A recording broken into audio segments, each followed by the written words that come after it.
So good morning all. So today we will start the design of transformers. We will be looking into here design of three-phase transformer and single-phase transformers. Okay. This is EMD.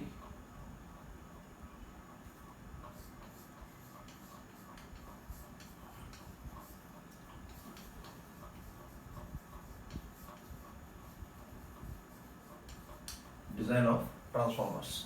Okay. So here you have studied the transformer in the analytical subject of machines. Okay. And what we have studied in this analytical subject, okay, slightly the view will be different from the design perspective. Okay, with respect to design, there will be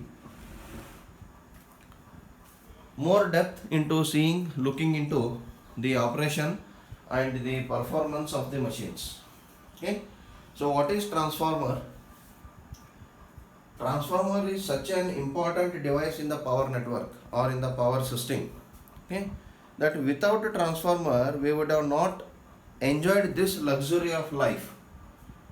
Okay, why? Because everything today is related to the power consumption or energy consumption, electricity. Okay, if there is no electricity, all the comfort, all the luxury what we have will be lost. There is no doubt in that. Okay, so every luxury is coming with electricity, use of electricity. Okay, so now here, how this transformer is helping us to enjoy this luxury, and without transformer, how it would have been less comfortable life. Okay, we know that the end product of electrical application is not electricity. So if you see electricity or electric current, okay, current is the one which is doing the work. If you see electricity is simply an agent. Okay, it is an agent. We are all electrical engineers maintaining this agent. What this agent is doing, okay, it is simply helping us to transfer the energy from the point where it is available to the point where it is required. Okay, if you see the end product of electricity, okay, or any electrical appliance, comes out the physical energy. It doesn't mean that electricity is not a physical energy. Okay, comes out non-electrical energy. Let us consider. If you take lamp, it is light energy. If you take fan, it is mechanical energy. If you take heater, it is heat energy. If you take say for example our entertainment equipments, sound energy and light energy again. Okay, if you take in a large industries, processing industries, either it will be in the form of heat energy or mechanical energy. Okay, so whatever the energy we are using through electricity or through electrical machines is the energy that we need to do some work. But to get that energy to do that particular work at that particular point, there should be availability of such abundance of energy. Now suppose, for example, we have our fans here, ceiling fans. My requirement is that in this summer, this fan should be running, giving us the cool air or air circulation in the room continuously as long as I stay in the room. Now suppose I stay in this room for next 1 hour. I am taking this lecture, I will be staying in this room for next 1 hour. Okay. So for next 1 hour, this fan should be continuously rotating. Okay. For this next 1 hour, fan should be continuously rotating. To rotate this fan, I need mechanical energy. To rotate this fan, I need mechanical energy. The option is somebody has to rotate this continuously, because the person or a thing which is rotating this fan should be having that mechanical energy potential. Okay,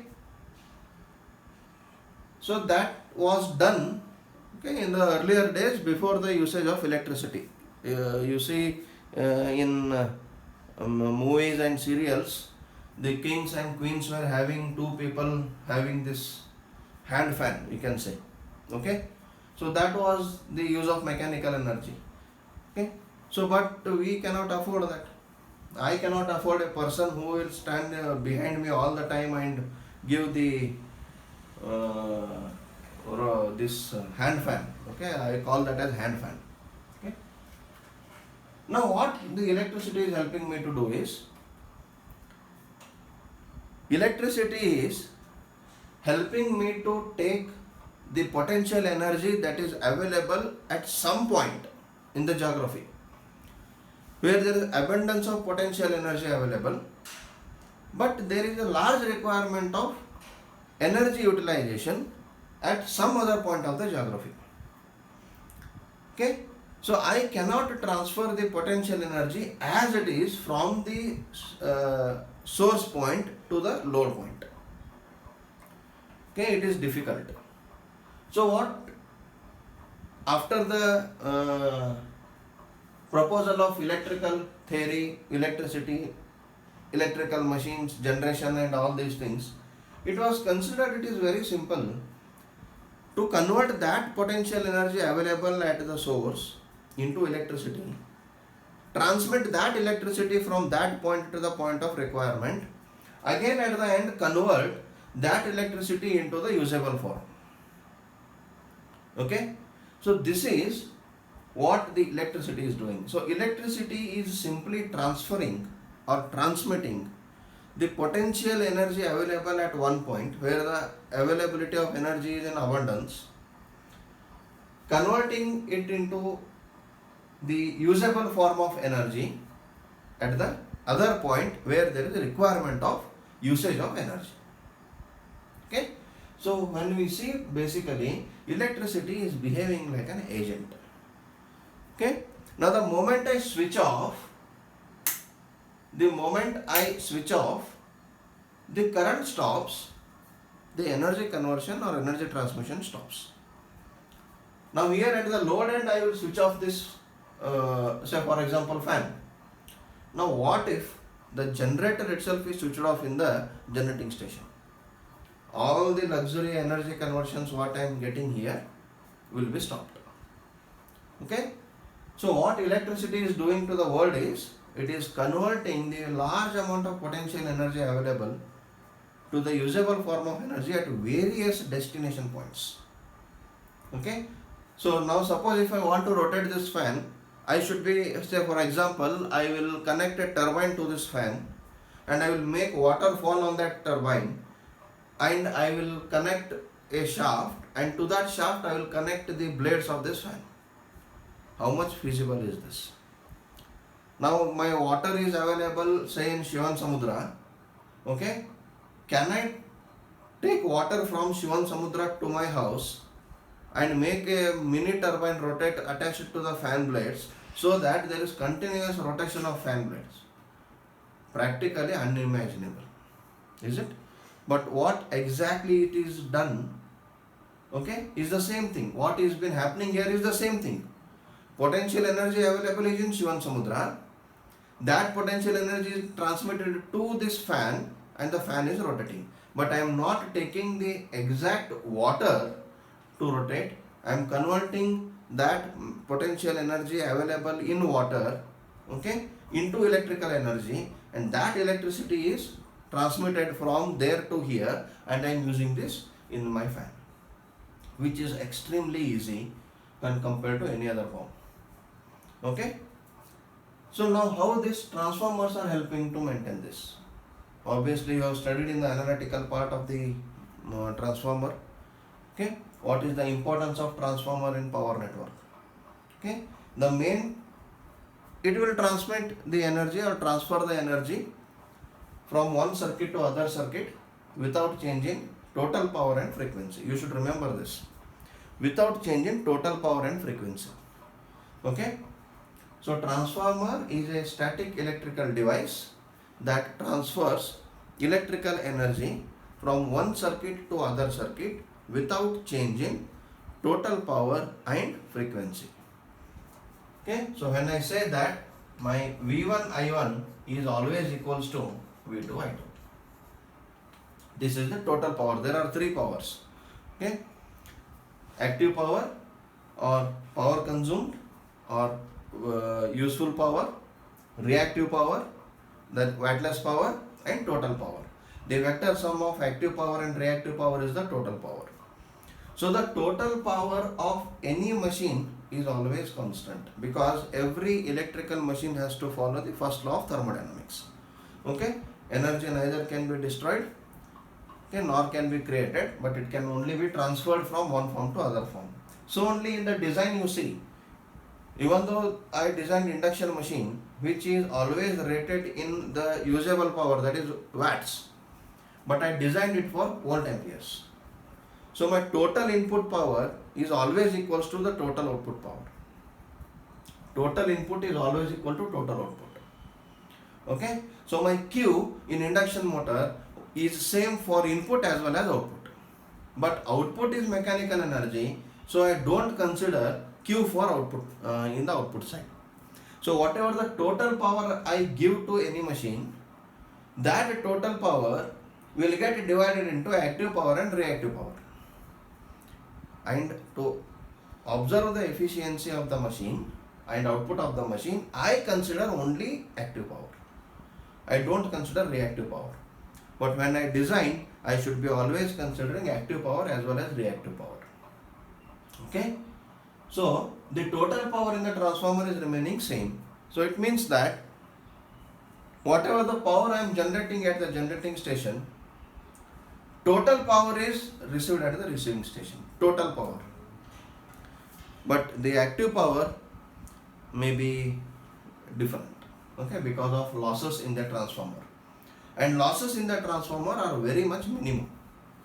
Because transformer doesn't have any rotating parts in it. So the losses in the transformer are only core losses and copper losses. Okay. So core losses and copper losses add to a very minimum value. The efficiency of transformer is nearly 95 to 98%. The efficiency of transformer is nearly 95 to 98%. Okay. So it is the transformer that is making possible to transmit power from generating point to the receiving point. So for example, I have a generator. The power is generated at 11 kilovolts. I have a load distribution center, okay, which is operated at 415 volts. Let us take 415 only. Domestic we get 230. Let us take 415. Further we can do that. On the poles we have 415. Okay, it depends upon the connection. Now suppose the distance is 100 kilometer. The distance is 100 kilometers. Power generated is say around 100 megawatts. Power generated is 100 megawatts.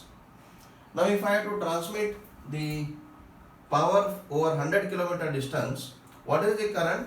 I will be is equals to 11 kA divided by 100 mega, or let us take 10 kilovolts only. It will be easy for my calculation. 100 mega divided by 10 K. Okay. So this will be 100 amperes. Okay.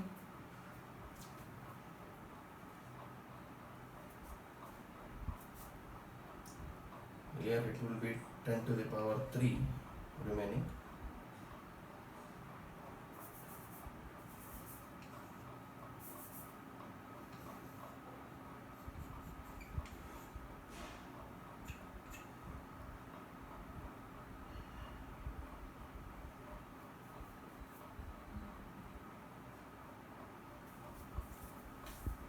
Just a second.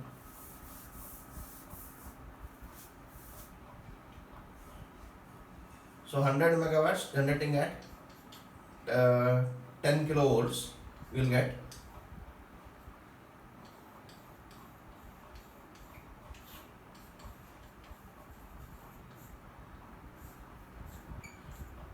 So I'll get around 10,000 amperes.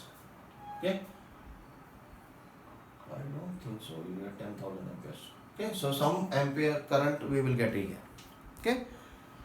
So thousands of amperes of current, if it has to be transmitted from generating point to the load point, what about the resistance loss over the transmission line? Okay. So large amount of I square R losses will be existing, and also large amount of V drop, that is I into R, will be existing. So the voltage available at the receiving end is very less. Suppose I want 11 kV only here. Okay. So it will not be definitely 11 kV. Large amount of voltage drop will exist. Large amount of power losses will exist. And it is all because of the current. Now if I use transformers here in between, okay, this already you know, it is just a brush up. If I use transformers, okay, it is 11 kV bar 220 kV. Okay. So on again here we will be stepping it down, 220 kV to 110 kV, 110 to maybe 33 kV or 66 kV, and then we will be having 11 kV and then 450 volts. Okay, the transformers what we see on roadsides, those are generally 11 kV bar 450 volts transformers. Okay, so distribution transformer, the last voltage level what I get is 450 volts, 3 phase, 230 volts single phase. Okay. So whenever I am increasing the voltage, by that value current is decreasing. So 220 kV bar 10 kV, for example, if I take 22 times the voltage has increased, now 22 times the current has decreased. Okay, and 22 square times the copper losses are decreased, 22 times the voltage drop is decreased. Okay, so whatever the losses and drop we are getting in the transmission line, they are reduced to a large extent. They are reduced to very large extent. Okay, so this is the importance of transformer in my power network. Okay, so we have different types of transformers depending upon the construction. We have core type transformer, shell type transformer, and auto transformers. Okay, don't forget auto transformers. Those are very important transformers. Okay, core type transformers are used when there is large power applications, large voltage applications, because there are two limbs in the, let us take single phase example only. In core type transformer we have two limbs of the transformer. So both the windings can be distributed on both the limbs. Okay.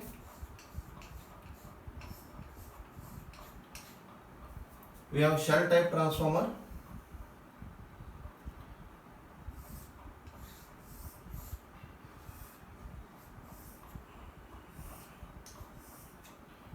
Both the windings are kept on the same limb.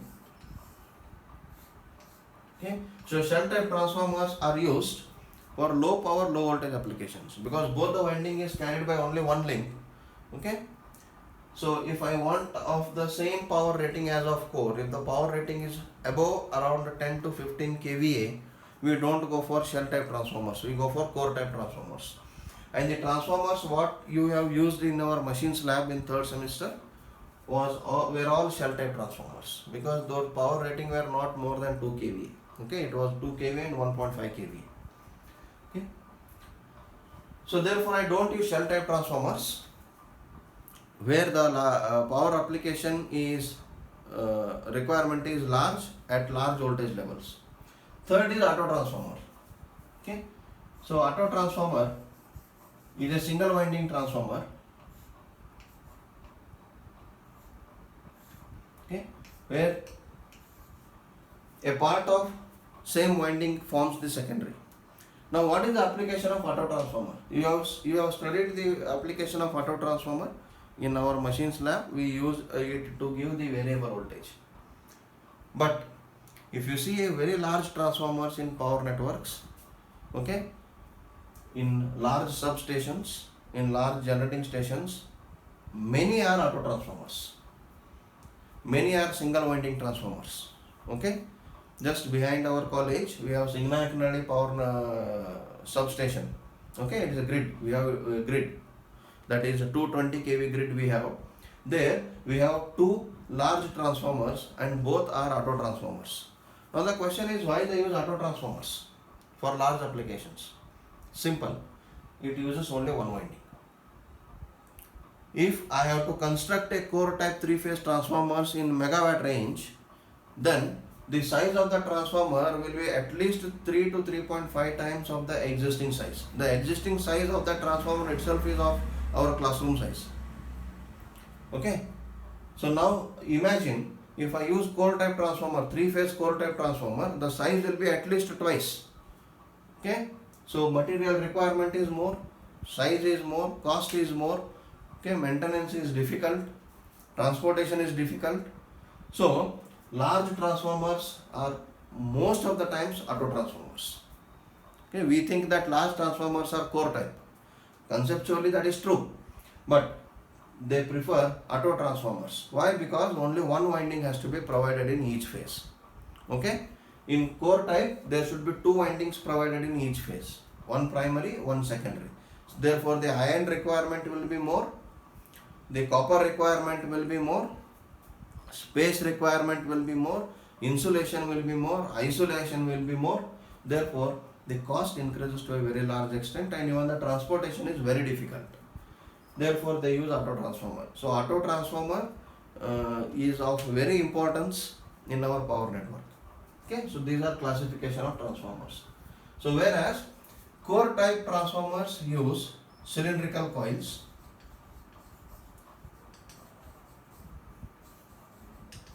or winding, shell type transformer use sandwich winding. Okay, sandwich winding. So what does it mean is, I don't place entire primary coil on one link and entire secondary coil on other link. Now let us consider a transformer of 11 kV bar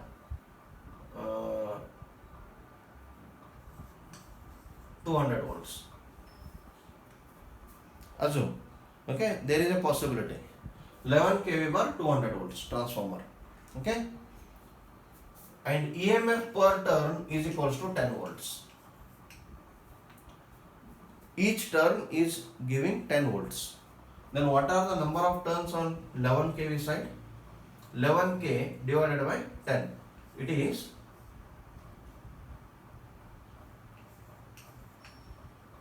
1100 turns bar 20 turns. Okay, 1100 turns bar 20 turns. See the number of turns, because the cross section of the core is same here also, here also. It won't change. On one link there are 1100 turns and on other link there are only 20 turns. See the amount of mechanical imbalance on the core. Okay, there will be large mechanical imbalance on the core. So the weight of the copper is concentrated only on one link. On other link there is almost nothing, only 20 tons are there. So it is not practically suitable to keep all the turns in primary on one limb, all the turns in secondary on other limb. Okay, and this is also not more efficient with respect to linkage of the flux. No doubt, when I supply to primary, the flux is created in the core and it links from primary to secondary. Even though there is flux linking to the core is linking to the secondary, still some part of the flux is left out in this window, which we call it as leakage flux. Okay, so this leakage flux which is left out in this window is not attempting to link the secondary coil. Okay, So to increase the linkage further, what I will do, I will divide all primary turns and secondary turns equally on each link. Okay, so there will be 550 turns on one limb in primary, 10 turns of secondary in the first limb, 550 turns of primary on second limb, 10 turns of secondary in second limb. So this is actually how I provide the winding. I don't provide all the winding in one particular limb for primary, secondary winding on second limb. Okay, so that is very much what I can say hazardous with respect to the mechanical balance, because the transformer has to operate for a longer time. Okay, not 1 day or 2 days, years together. Because of this mechanical imbalance on in its weight, there may be deformation of the core itself. And once core is deformed, that transformer is of no use for me. Okay, so core deformation should never happen. Okay. Now, if I distribute the weight of the copper equally on both the limbs, then mechanical balance will be there, and there will not be the core deformation. Okay. So we provide cylindrical coils, and cylindrical coils are provided in layers. Okay. We'll see. Here we provide sandwiched winding. Okay. So not all primary turns are kept up or down. Not all secondary coils are kept down or up. Okay. I will be dividing total number of primary turns and secondary turns into number of layers here. Okay. So therefore, it will form a sandwich like structure. So total number of primary turns, I will draw it here.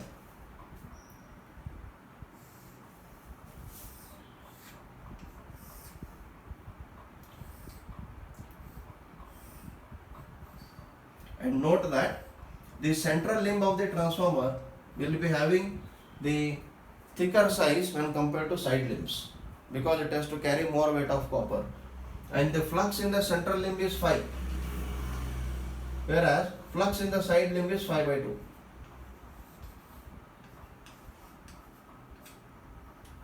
Okay.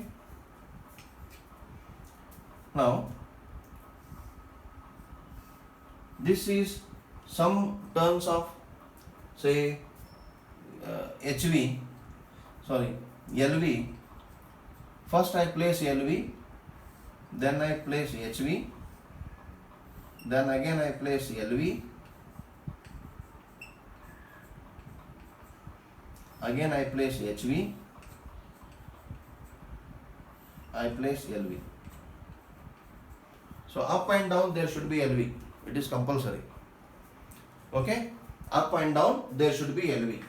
So you observe here, each HV coil is sandwiched between two LV coils, and the mid LV coils are sandwiched between two HV coils. Hence this is called sandwich winding.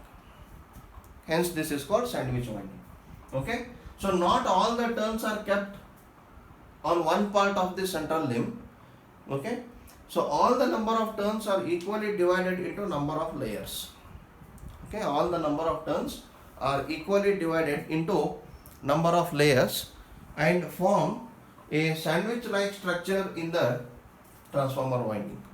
So hence this is called sandwich winding. This is, we get cylindrical winding in core type transformer. So what is cylindrical winding is,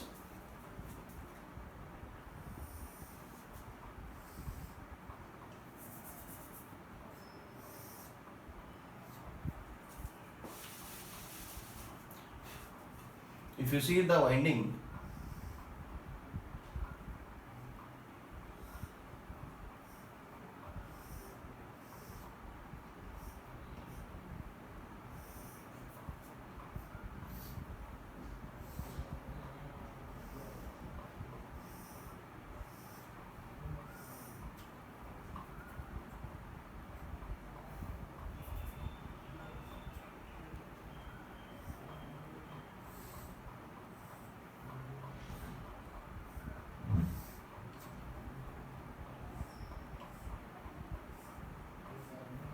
Okay, so when I place the number of turns on core type transformer, it looks like this. It looks like there are two cylinders formed. Okay, and these are the number of turns.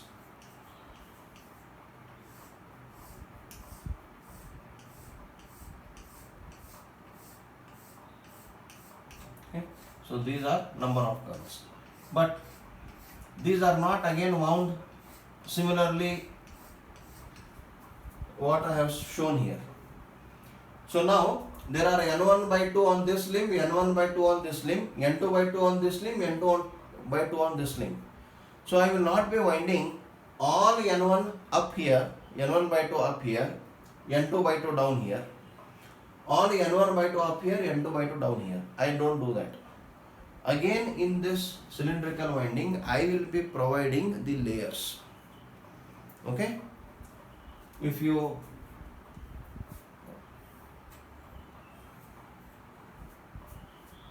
I will rub this. Okay? Now if you see the top view of the winding, okay,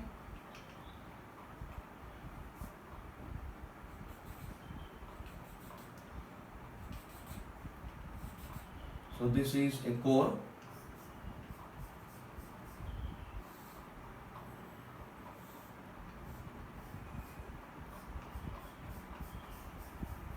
cross section of the core. So this is the core.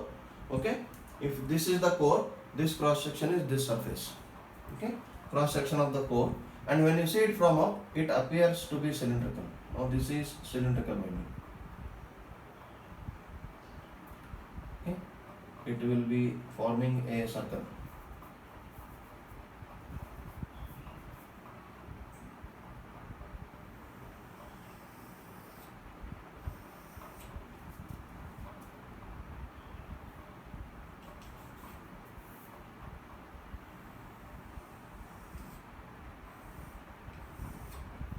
It will be exactly circle. Okay. Now how the turns will look? The first layer will be insulation.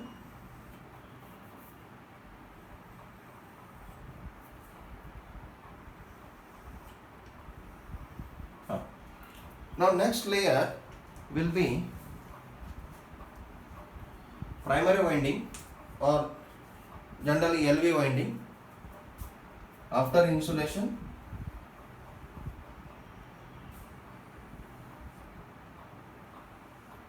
it is LV, and after that there will be one more layer of insulation, because my primary and second should be electrically isolated. Okay, so these are LV number of turns per layer. There will be isolation. Again there will be HV number of turns. Let us take this as HV turns.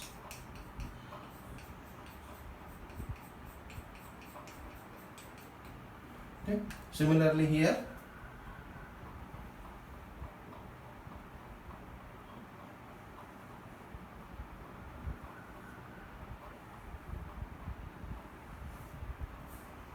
okay, there will be a layer of insulation.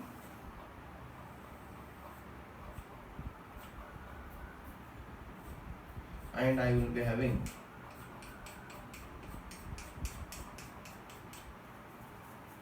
HV. Now what is this gap between LV and HV? It is exactly the air gap. I will be providing an air gap between each LV and HV layer. If the transformer is large in size, then I simply cannot place the HV layer by providing one layer of insulation tightly with respect to LV layer. Okay, why? Because LV is carrying very large current when compared to HV. Okay, now if I place HV directly on LV without any air gap, the outer turns of the LV winding will suffer the cooling. Okay, outer turns of LV winding, these turns of LV winding layer will suffer with respect to cooling, and that is hazardous. Never ever my cooling has to be affected, because it may go into it may result into a cumulative damage of insulation, cumulative damage of windings. Okay, so therefore I should be providing effective cooling here. Now cooling I use transformer oil, but transformer oil I am using, but it has to be circulated. Okay, if I tightly keep my HV layer immediately after LV layer without any air gap between it to have the flow of oil, then the inner layers of HV turns and outer layers of LV turns will not cool at all, and also the potential difference will be very much high when these two are very near to each other. So an air gap between the HV and LV layer will help me to cool the winding. It also helps me to keep sufficient isolation between LV and HV turns. And this area we call it as air ducts. This air gap we call it as air duct. Okay. So in one of the further next classes I will be showing how exactly these air ducts are formed. Okay. I will be forwarding you an image or a small video if possible. You can go through that. Okay. Now if you slice the transformer along its height, if you slice the transformer along its height, how the winding is visible is, now why I am taking this, because practically we have to consider all these points and then go into design equations. Okay, it is not introduction to transformer. What I am dealing is the part of the transformer design only. Okay, don't think that only from output equation design starts. No doubt design on paper starts from output equation, but before going for output equation I should understand certain things. Okay, physical things of the transformer. Now if I see the cross section along the height of the transformer, if I see the section along the height of the transformer, then this will be a core.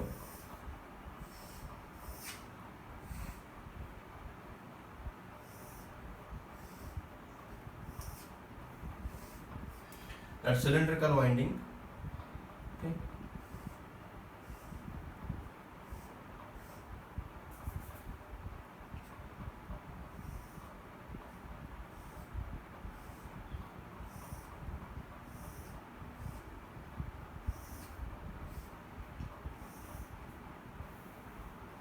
This will be cylindrical winding.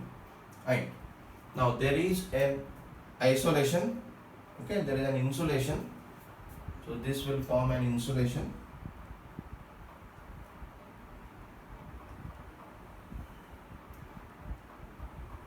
On both the sides. Next I have LV winding.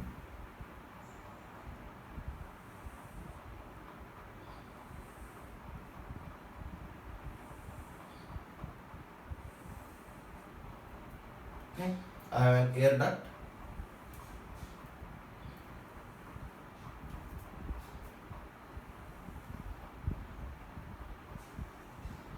And then I have HV winding.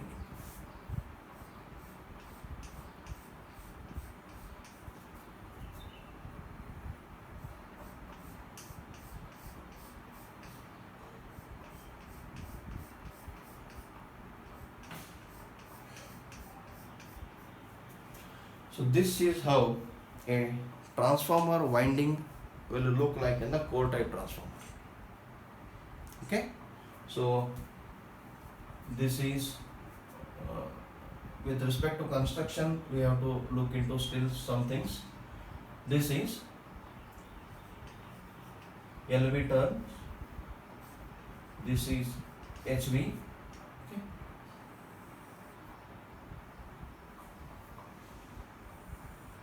This is air duct.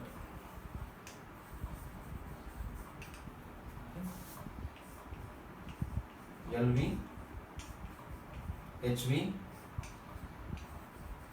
air duct. Okay.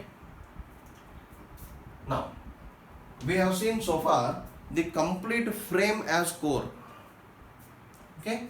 So far we have seen the complete frame of the transformer as a core. but now core has a new meaning here. Okay, core of transformer is that part of transformer upon which winding is kept. So core is this now.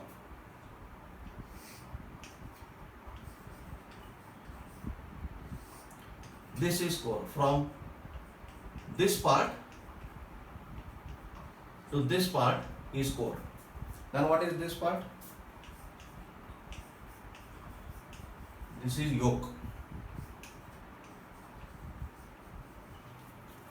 Now the upper and lower strip of the frame is called yoke. Okay, and the limbs on which the transformer or windings are placed is called core. Now this is the construction of transformer for me with respect to design perspective. Okay,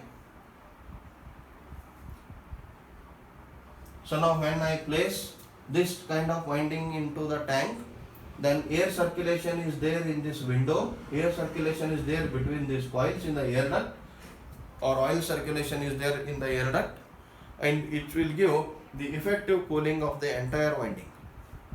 Okay, if I don't have this air duct, then there is no gap between LV and HV layers, because those are tightly wound, those are not loosely wound, hence the winding will suffer with respect to cooling. Okay, and obviously the number of turns, the first number of turns which are placed on the limb are placed after the insulation. Don't think that the winding are directly placed on the core. First I will give a insulation, okay, that generally is known as former. Okay, former, it is made up of either wood, okay, or bakelite or any hard insulating material which will give the sufficient circular shape so that the winding kept is having the uniform curvature. Okay, in further classes we will see how it affects if the winding is not circular in nature. Okay, so this is yoke, this is core, and this part between two limbs is window, transformer window. Okay, and transformer window is of importance, okay, because the dimension of window is also important for me. So this is all about the transformer construction with respect to design perspective. So far we have seen transformer construction as it has got a frame. I keep one winding on one limb, one winding on second limb. I call one as primary, to which the supply is connected. I call one as secondary, to which the load is connected. That is fine. Conceptually that is fine. But with respect to design, I should be knowing each and every part and each and every structure of the physical structure of the machines. Okay. Now we will go to output equation.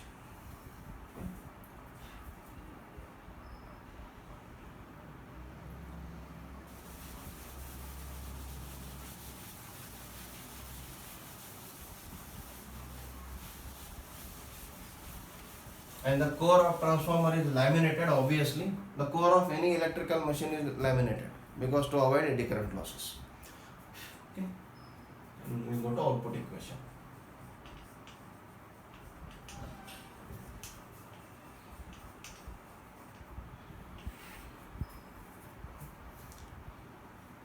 In output equation, I don't think that we will derive it completely. At least we will see the notations and what are the different specifications. Or first we will see specifications. I will orally tell what are the specifications in the transformer.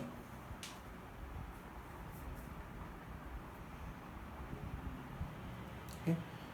So standard specification of the transformer are the rating of transformer in volt amperes, kVA or MVA, voltage rating in kilovolts of primary and secondary, okay, number of phases, single phase or three phase, frequency, operating frequency, connections, delta or star in case of three phase, number of tappings, okay, provided in secondary or primary, core or shell type of the transformer.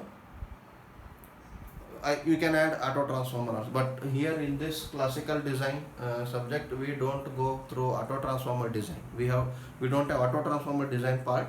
we will be designing only the core type and shell type transformers. Power or distribution type. Okay, see power transformers, one point I forgot to tell about power and distribution transformers. Power transformers are those which are placed near to the generating stations and in the central grids. All the transformers what we see nearby are distribution transformers. See, you have calculated two types of efficiencies in transformer. One, efficiency of transformer using this equation, x kVA into 10 to the power 3 cos phi divided by x kVA into 10 to the power 3 cos phi plus iron loss plus x square into copper loss at full load into 100. This is one efficiency equation you used. Another efficiency what you used is all-day efficiency, which was equals to output energy divided by input energy. So all-day efficiency what we have calculated is energy efficiency, and what efficiency I calculate using this equation is called commercial efficiency. This equation is called commercial efficiency equation. This equation is called all-day efficiency or energy efficiency equation. Now when do I consider these two equations? When do I consider these two equations?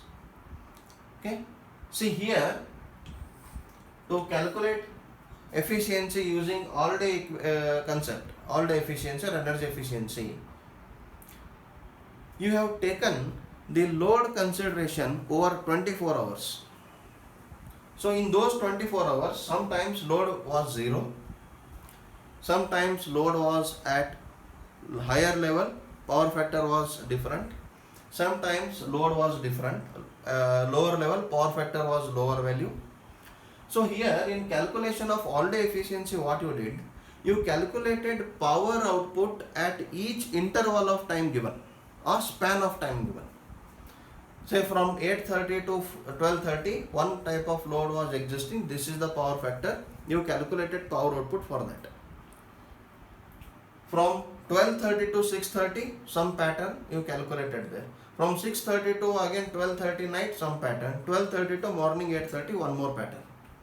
So in these 4 to 5 patterns, the power factors were different, output powers were different. So what you did there, you calculated the energy by multiplying it to the time. Yes, so there you calculated total output energy divided by total input energy. Okay, and there you calculated iron losses for 24 hours. You never calculated iron losses only for the operating time.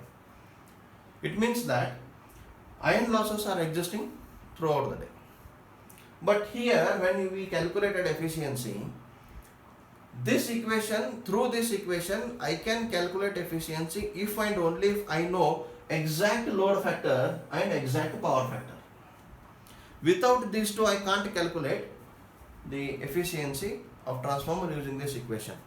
But if you take a transformer which is connected in our premises, will the load factor and power factor remain constant?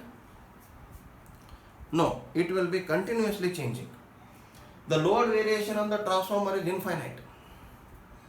Load variation, not the load. I am not talking about the magnitude of the load on the transformer.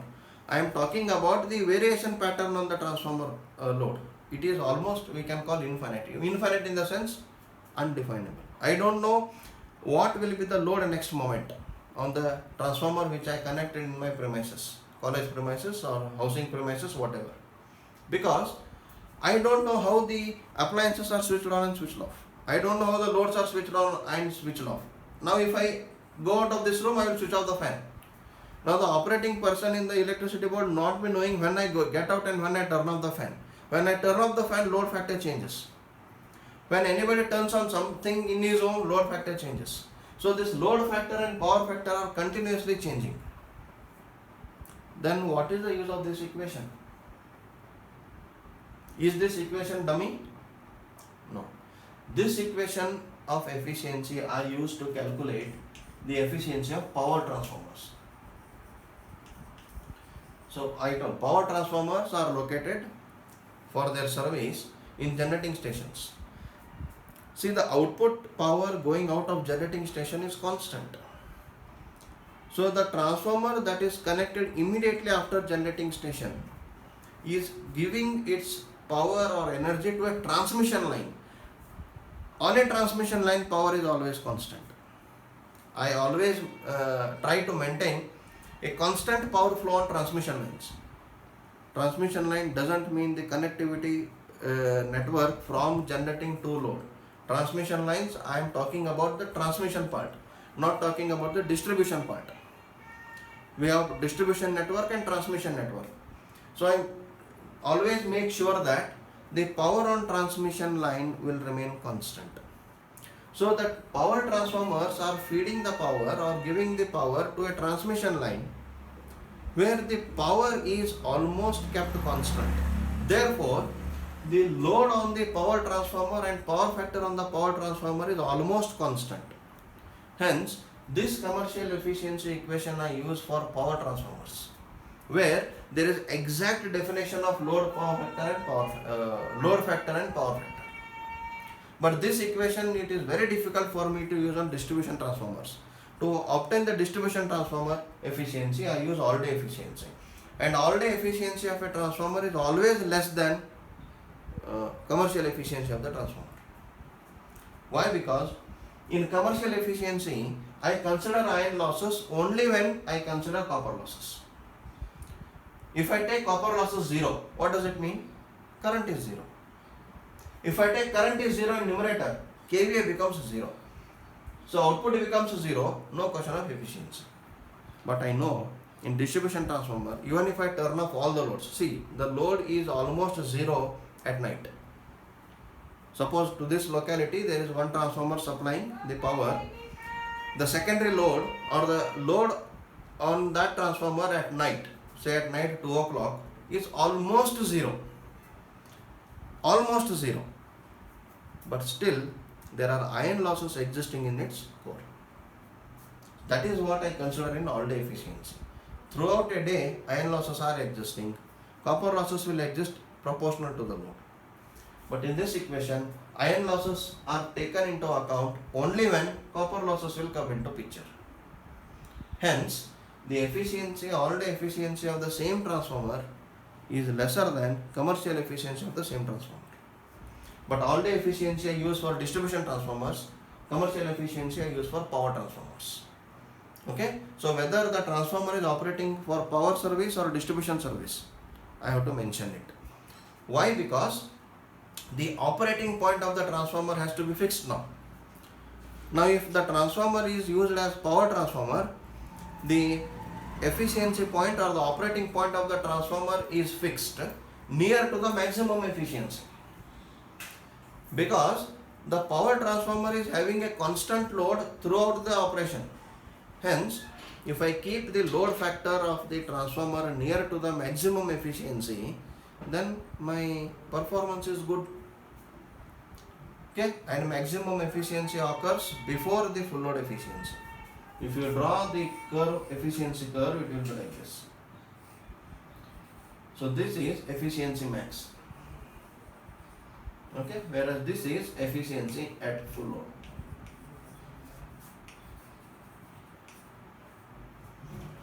Okay, now if I fix the operating point of the transformer here, generally we try to keep the operating point of the transformer or any machine near to maximum efficiency, not at full load efficiency. Okay, unless we know the operating point is at full load. So what I will do, I will try to keep the full load and maximum efficiency point near to each other in case of power transformer. So that for that I need to know what type of service it is giving, whether it is a power transformer or whether the transformer is operating as a distribution transformer. So it will help us to keep the operating point of the transformer. Okay. Next is ambient temperature. Okay, we know. Because I have to mention ambient temperature, whether I am in which geographical area I will be using this transformer. In South India, ambient temperature is more. In North India, ambient temperature is less. Okay, average over a year. Okay, temperature rise above ambient temperature, voltage regulation, no load current, and efficiency if possible. Okay, so these are the standard specifications of the transformer which I have to define, or which a designer should be knowing before actual design of the transformer. Okay, so output equation today we can't look into because it's time for the second hour lecture. We'll stop here. In next class we will see what is the output equation of transformer and the other design aspects of the transformer. Okay, so I hope the things what discussed today were useful and you understood the points. Okay, what all discussed today, what all we have discussed with respect to the construction and all, we will be using regularly in our design. Okay,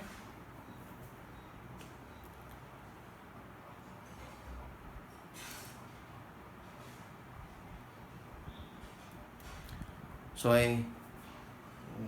we will stop here. Thank you for joining this session.